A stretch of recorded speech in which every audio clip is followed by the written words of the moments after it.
Yo guys, did you know that in 2024, Elon Musk's Tesla got quietly overtaken in market cap by a pharmaceutical company? And the most shocking part? Most investors don't even know this happened.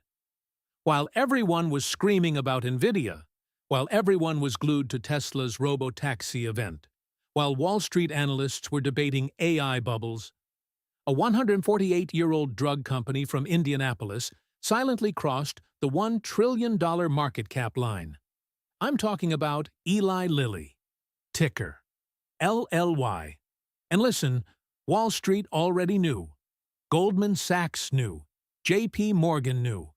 The big boys were loading up on this thing, while retail investors were busy chasing meme stocks and arguing about Cybertruck deliveries on Twitter. If you don't understand what just happened here, you're gonna regret it for the rest of your investing life. Because this isn't just about one drug. This isn't just about Ozempic copycats. This is about a demographic megatrend that's about to reshape the entire global economy for the next 30 years. Your hunter dug into every single filing, every analyst report, every clinical trial. I broke it all down so simple even your grandma could understand it. Just give me 1 minute of your focus. Let's go. Let me set the scene for you. It's 2024. Tesla's market cap is sitting around $800 billion, bouncing up and down based on Elon's tweets. Meanwhile, Eli Lilly's stock chart? It looks like a SpaceX launch trajectory. Straight up, in just 5 years, LLY went from a $120 billion company to over $800 billion. At its peak in 2024, it touched $1 trillion in market cap. Think about that. A pharmaceutical company. Worth more than Tesla. Worth more than Berkshire Hathaway at one point. Worth more than Visa. More than Walmart. And here's the crazy part. Eli Lilly's CEO, David Ricks, literally said in an interview, "We are not even close to meeting the demand." He's not bragging. He's warning. The supply chain physically cannot keep up. Their factories are running 24/7, and they still can't make enough. Now you're probably thinking, okay, it's the Ozempic thing, right? The weight loss drug? And yeah, that's the surface story. But if you stop there, you're missing the real picture. The real picture is way bigger. So why did this happen now? Why 2024? Why not 2019 or 2030? Here's what nobody's talking about. The world just hit a tipping point. According to the World Health Organization, over 1 billion people on Earth are now classified as obese. 1 billion. That's roughly 1 in 8 humans on the planet. In the United States alone, over 40% of adults are obese. In Mexico, it's 36%. Even in places like South Korea and Japan, obesity rates are climbing fast. This isn't a diet trend anymore. This is a global public health crisis on the same scale as smoking was in the 1960s. And just like big tobacco created an entire industry, big pharma is now building an entire industry around solving this. Eli Lilly's drug, Mounjaro and Zepbound, both based on a compound called tirzepatide, isn't just a weight loss pill. It's a metabolic reset. Patients are losing 20 to 22% of their body weight on average. That's not a diet result. That's bariatric surgery results, without the surgery. But here's the real twist that Wall Street figured out before retail did. These drugs aren't just for weight loss. Clinical trials are showing they reduce heart attack risk by 20%. They're being tested for Alzheimer's, sleep apnea, kidney disease, addiction, even depression. One molecule. Dozens of trillion-dollar disease markets. Easy way to think about it? It's like Lilly found the off switch for a dozen of the most expensive chronic diseases in human history. That's not pharma. That's infrastructure. Now here's where it gets really juicy. And this is the part 99% of YouTube videos won't tell you. Forget the Ozempic hype for a second. Look at the bigger demographic picture. The The global population over age 60 is going to double by 2050, from 1 billion to 2.1 billion people. Aging populations mean exploding rates of diabetes, obesity, Alzheimer's, and heart disease. The exact diseases Eli Lilly is targeting. In the U.S. alone, Medicare just started covering GLP-1 drugs for heart disease patients in 2024. Translation?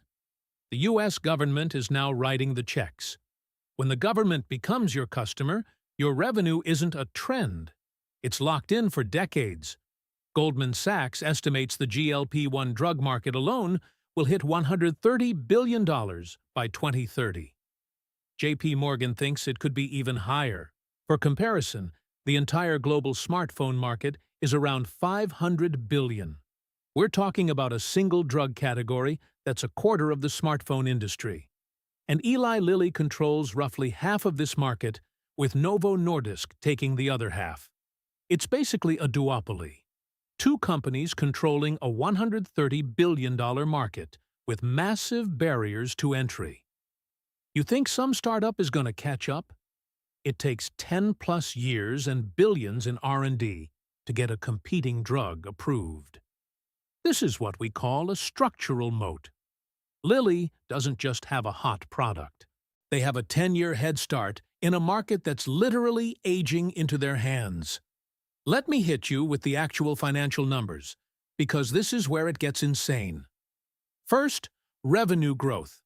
Eli Lilly's Q3 2024 revenue grew 20% year-over-year to $11.4 billion. Mounjaro alone did $3.1 billion in a single quarter.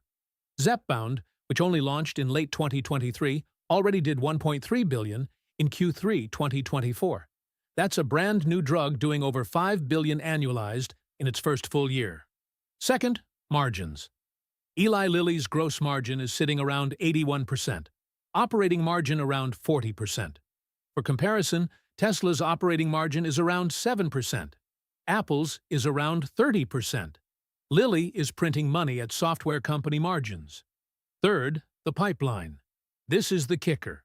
Lilly has retatrutide in late-stage trials, a next-gen drug showing 24% weight loss in trials. They have orforglipron, an oral pill version. They have donanemab, just approved for Alzheimer's. Any one of these could be a $10 billion drug. Fourth, analyst targets. Morgan Stanley's price target is $1,106.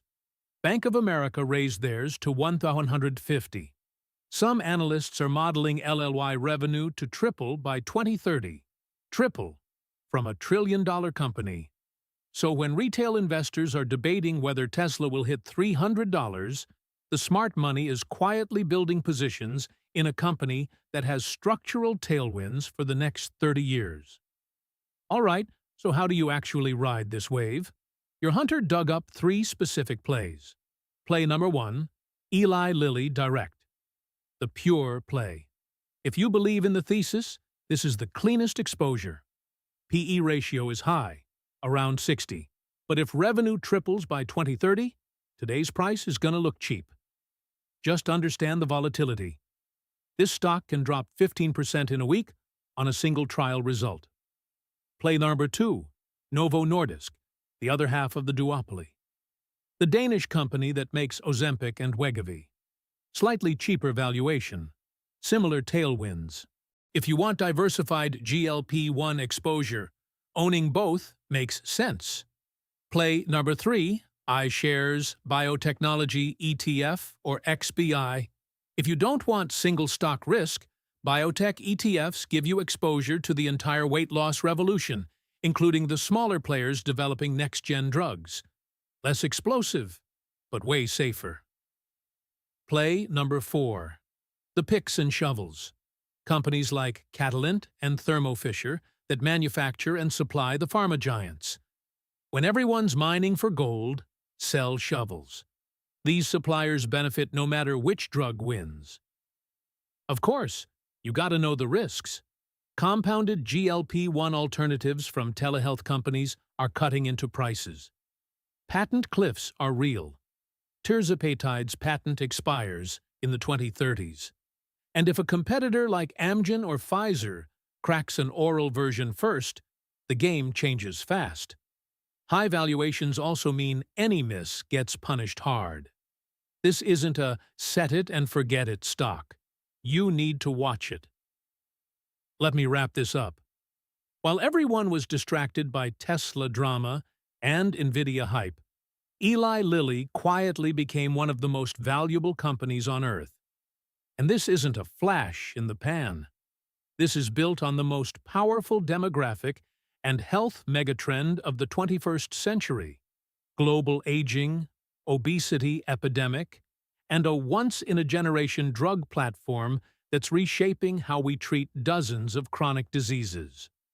Remember this: when retail's chasing yesterday's winners, the smart money is already positioned in tomorrow's giants. More detailed strategies on healthcare megatrends and specific entry points will be covered in depth on the Economic Hunter YouTube membership, so make sure you check it out.